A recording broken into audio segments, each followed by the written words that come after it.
வணக்கம். பூசணி இலை குழம்பு வித் ஸ்பைசி சாலட்ஸ்.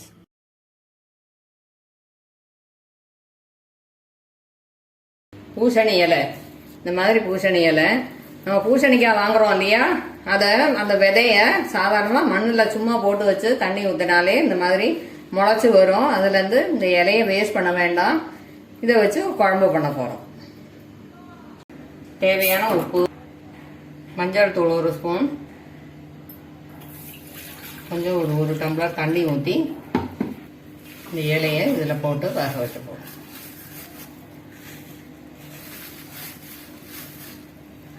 அடுப்பு பற்ற வச்சுக்குவோம். இது கொதிக்கும் போது உள்ளே போயிடும். அதுக்கப்புறமா மீதி இருக்கிற இலையை போடலாம்.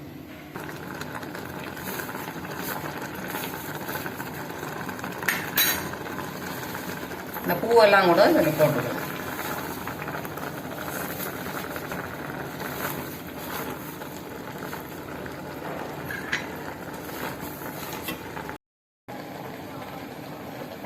அது வெந்துட்டு இருக்கட்டும். அதுக்குள்ளேயே நம்ம வறுக்க வேண்டியதெல்லாம் வறுத்து அரைச்சிப்போம்.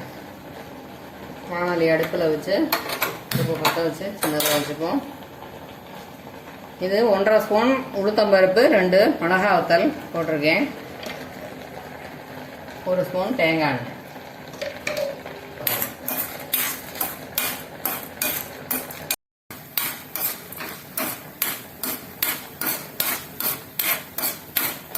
தவந்து வந்துடுத்து. இப்போ இதை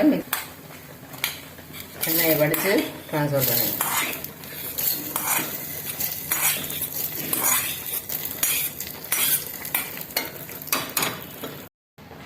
கடுகு தாளித்து ரெடியாக வச்சுக்கலாம். குழம்பு ஆற உடனே இதை ஆட் பண்ணிக்க போகிறோம். கொஞ்சம் தாராளமாக தேங்காய் எண்ணெய் விட்டுக்கணும். 1 ஸ்பூன் கடுகு போட்டிருக்கேன். கடுகு வெடிச்சாச்சு, ஆஃப் பண்ணிக்கலாம். இதை திருப்பி விட்டுடலாம்.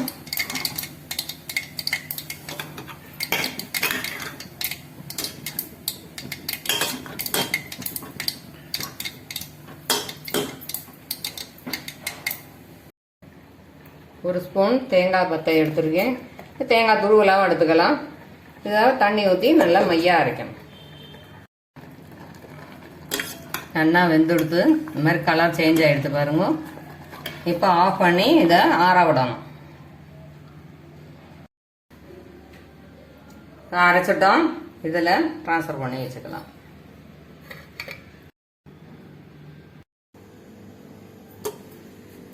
மசியல் மாதிரி இருக்கணும்னாக்கா இந்த மாதிரி குத்தி கூட இது பண்ணலாம். ஆனால் இந்த தண்டெல்லாம் கொஞ்சம் இந்த மாதிரி தான் இருக்கும். அப்படி இருக்கும்போது கொஞ்சம் ஆற வச்சு கொஞ்சம் ஒரு மிக்சியில் போட்டு ஒரு ஓட்டு ஓட்டினோம்னாக்கா நல்லா மிக்ஸ் ஆகி எல்லாம் பிளெண்ட் ஆகி நல்லாயிருக்கும். இதை ஓரளவு அரைச்சிட்டோம். இதை இந்த பாத்திரத்தில் ட்ரான்ஸ்ஃபர் பண்ணிக்கலாம். இந்த அரைச்ச வச்சதையும் அது கூட கொட்டிக்கலாம். 1/2 கப்பு துவரம் பருப்பு இதை குக்கரில் வேக வச்சு இதை கடைஞ்சு இதில் கூட சேர்க்க போகிறேன்.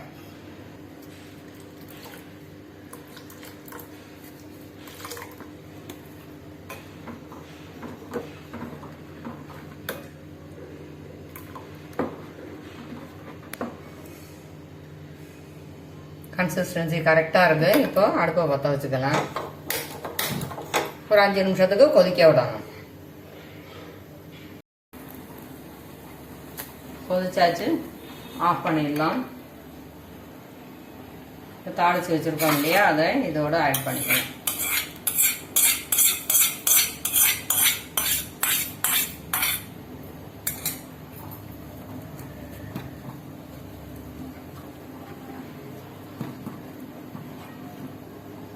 பூசணி இலை குழம்பு ரெடி ஆகிடுது.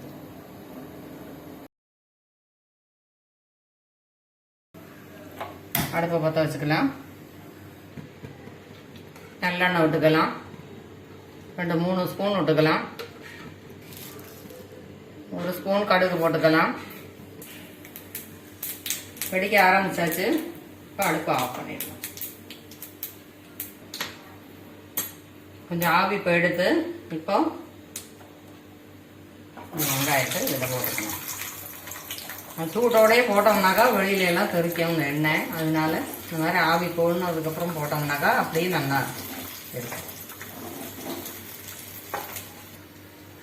டிஷ்ஷுக்கு தேவையான உப்பு போட்டுடலாம்.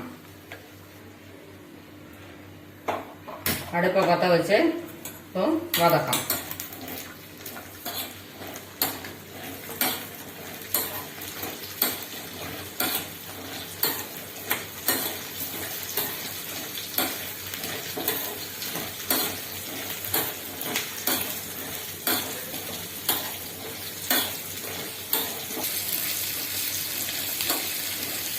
முக்கால்வாசி வதங்கிடுச்சு. இப்போ அடுப்பை சின்னதாக வச்சு ஒரு சுண்டைக்காய் அளவு புளி கரைச்சி வச்சுருக்கேன், அதை அதில் ஊற்றிடலாம்.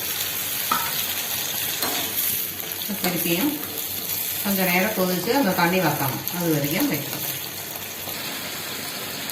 தண்ணி வற்றி எடுத்து அடுப்பை ஆஃப் பண்ணிடலாம். பெருங்காயத்தூள் போட்டுடலாம். எல்லா ஊறுகாய்க்குமே கொஞ்சம் தாராளமாக பெருங்காயத்தூள் போட்டால் நல்லா இருக்கும். கலரி விட்டுட்டு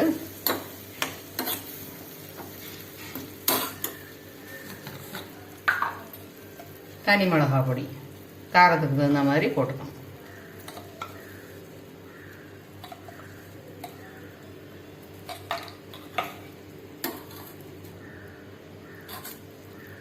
கலரி வச்சிடணும். சூப்பராக இருக்குது, பார்க்கறதுக்கே நல்லா இருக்குது, ரொம்ப டேஸ்டாக இருக்கும். இந்த தயிர் சாதம், தோசை, இட்லி எல்லாத்துக்குமே தொட்டுக்கலாம், சப்பாத்தி. சூப்பர் டேஸ்டோட நல்லா இருக்கும். இது ஒரு நாள் ஊறித்துனாக்கா இன்னும் நல்லா இருக்கும். டேஸ்ட் ரொம்ப சூப்பராக இருக்கும். வாயில் வச்சா கரையிற மாதிரி இருக்கும்.